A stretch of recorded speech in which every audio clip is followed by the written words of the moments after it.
Luka Modric, जिस player को आज हम जैसे मद्रिदिस्तास गॉड्रिच के नाम से पुकारते हैं, इसी प्लेयर को एक टाइम पे worst signing of the season का टैग दिया गया था। तो यही वर्स्ट प्लेयर आज के डेट में लेजेंडरी स्टेटस कैसे अचीव कर लिया, मैं बताता हूँ तुम्हें इस वीडियो में। Welcome to Madrid stories episode 3।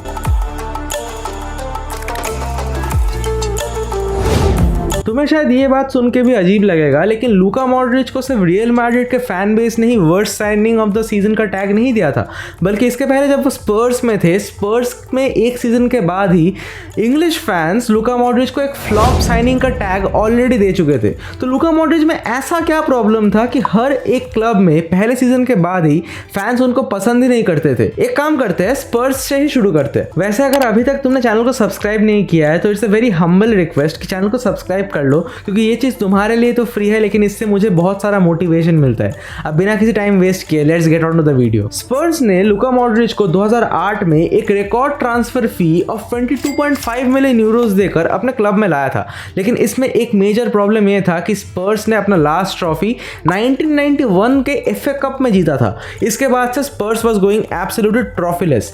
तो क्योंकि लूका मॉड्रिच को थोड़ा सा हाइप भी दिया गया था, तो पूरा का पूरा बर्डन लूका मॉड्रिच के ऊपर ही था कि उन्हें किसी ना किसी तरीके से उनको गोल्स और ट्रॉफीज डिलीवर करना है। लेकिन लूका मॉड्रिच जब इंग्लिश लीग में गए तो उनसे मेन प्रॉब्लम ये था कि Luka Modric was not fit enough कि वो इंग्लिश क्लब के अगेंस्ट compete कर सके, क्योंकि फिजिकलिटी में वो हमेशा बीट हो जाते थे। एंड अगर तुम लूका मॉड्रिच के पुराने पिक्चर्स को देखोगे तो तुम ये चीज समझ सकते हो कि लूका मॉड्रिच का फिजिकली उतना डोमिनेंस नहीं था। लेकिन जैसे मैंने तुम्हें पहले भी कहा कि इंग्लिश फैंस मॉड्रिच से गोल्स एक्सपेक्ट करते थे, जो कि मॉड्रिच का डिपार्टमेंट ही नहीं था। एंड ये चीज मैं तुम्हें बाद में भी समझाऊंगा कि मॉड्रिच का प्ले स्टाइल एक्चुअली क्या है। लेकिन इस चीज को उस टाइम पे मॉड्रिच के एक्स टीममेट ने ही क्लियर किया था कि मॉड्रिच एक बहुत ही वाइटल रोल प्ले करते हैं इन देयर टीम, क्योंकि वो मिडफील्ड का पूरा टेम्पो कंट्रोल करते हैं। वो जब चाहे गेम को स्पीड अप कर सकते हैं, जब चाहे गेम को स्पीड डाउन कर सकते हैं। And at the same time उनका बॉल होल्डिंग कैपेसिटी या फिर लिंक अप प्ले की capacity was very useful in that Spurs team.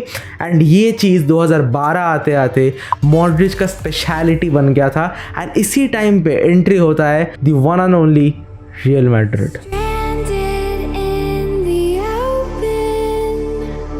Real Madrid ने लूका मॉड्रिच को 35 मिलियन यूरोज में साइन किया था इन 2012। लेकिन यहीं पे लूका मॉड्रिच के पर्सपेक्टिव की अगर बात करें, उनके करियर में ये जहाँ पे एक साइड में एक अपग्रेड था, लेकिन वहीं पे दूसरे साइड पे ये चीज़ बहुत सारे प्रेशर्स लाने वाला था, जो कि उसने कभी स्पर्स में एक्सपीरियंस नहीं किया था। वैसे मजाक की बात तो ये है कि लूका मॉड्रिच के साइनिंग के टाइम पे जब उनका प्रेजेंटेशन हुआ था, तब स्टेडियम ऑलमोस्ट खाली ही था, बहुत सारे लोग उस टाइम पे नहीं आए थे। एंड आई डोंट नो ये चीज़ क्यों हुआ था। शायद लूका मॉड्रिच उस टाइम पे एक स्टार प्लेयर नहीं थे, इसीलिए उनका उतना ज्यादा हाइप भी नहीं था। And I think this is the reason कि उस टाइम पे स्टेडियम खाली ही था। अब ये सब तो ठीक है, लेकिन worst signing of the season का टैग क्यों? अब इसके लिए मैं मेजरली 2 रीजंस को कंसिडर करता हूं, जिसमें से फर्स्ट फैक्टर मेरे लिए बहुत ही इंपॉर्टेंट है, कंपैरिजन। लूका मॉड्रिच को बहुत सारे लोग मेसेट ओजिल का रिप्लेसमेंट मानते थे। अब रिप्लेसमेंट क्यों?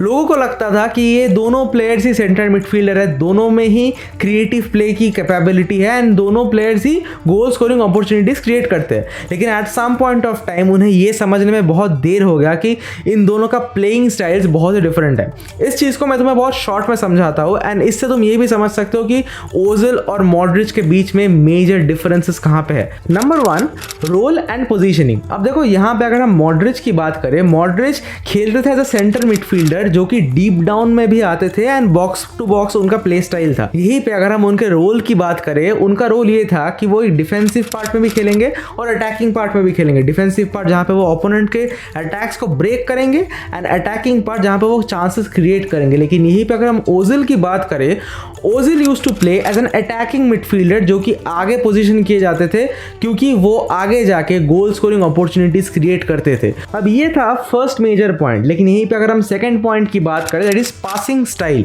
अगर हम मॉड्रिच की बात करें करें, मॉड्रिच शॉर्ट एक्यूरेट पासेस कर सकते हैं एंड वो लॉन्ग डायगोनल्स बॉल भी डाल सकते हैं एट द सेम टाइम। उनका पासिंग रेंज बहुत डाइवर्स है, वो प्ले को स्विच कर सकते हैं एंड डीप डाउन पोजीशन से गेम के टेम्पो को कंट्रोल कर सकते हैं। लेकिन यहीं पे अगर हम मेसेट ओजिल की बात करें, उनका मेन एबिलिटी ये था कि वो क्रिएटिव पासर थे इन द फाइनल थर्ड। उनके पास ये एबिलिटी था कि वो की पासेस दे सकते हैं एंड वो टाइट स्पेसेस में थ्रू बॉल्स भी डाल सकते हैं।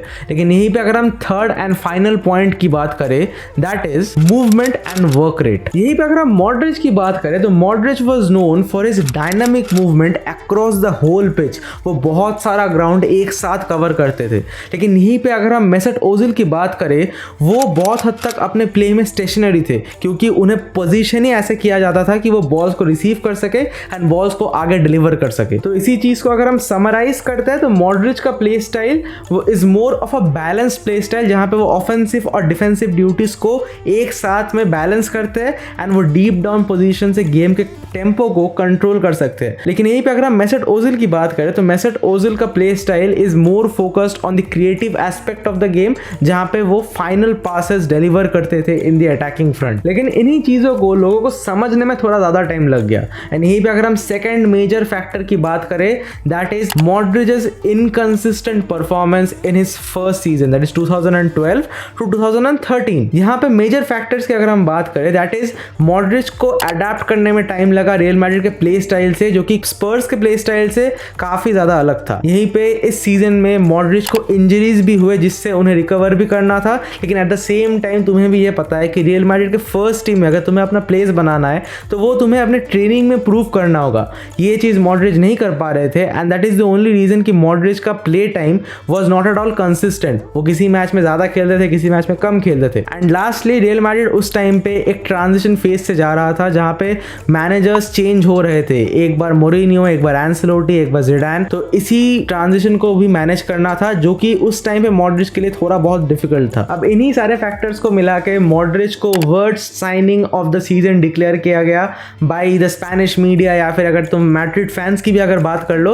लेकिन उनको बाद में समझ में आया कि एक्चुअली फेल्ड ट्रांसफर क्या होता है, जब ईडन हैजार्ड को मैड्रिड ने साइन किया। Never mind. लेकिन the best thing about time is that it changes. Next season Modric's performance was spot on. सबको धीरे धीरे ये चीज समझ में आने लगा कि मॉड्रिच का इंपॉर्टेंस एक्चुअली क्या है इस टीम में। लेकिन यहीं पे अगर हम मॉड्रिच के पर्सपेक्टिव से भी बात करें, मॉड्रिच ने अपने तरफ से भी पूरा एफर्ट दिया। उन्होंने रियल मैड्रिड के प्ले स्टाइल से भी खुद को अडेप्ट किया। जब उनको डिफरेंट रोल्स में फेंका गया, उन्होंने उन रोल्स को भी एडजस्ट किया and he become consistent in the due course of time. And देखते ही देखते यही मॉड्रिच, जिसको एक बार फ्लॉप साइनिंग, एक बार वर्स्ट साइनिंग ऐसे टैग्स दिए गए थे, यही मॉड्रिच ने आगे जाके 2018 में बैलन डोर उठाया। अब बैलन डोर तो ठीक है, लेकिन इसी वर्स्ट साइनिंग को आज के डेट में अगर तुम मैड्रिड के टीम से निकाल दोगे ना, तो यही टीम तुम्हें इनकम्प्लीट दिखने लगेगी। And no Madridista, I can bet you on this, will want Luka Modric to leave Madrid.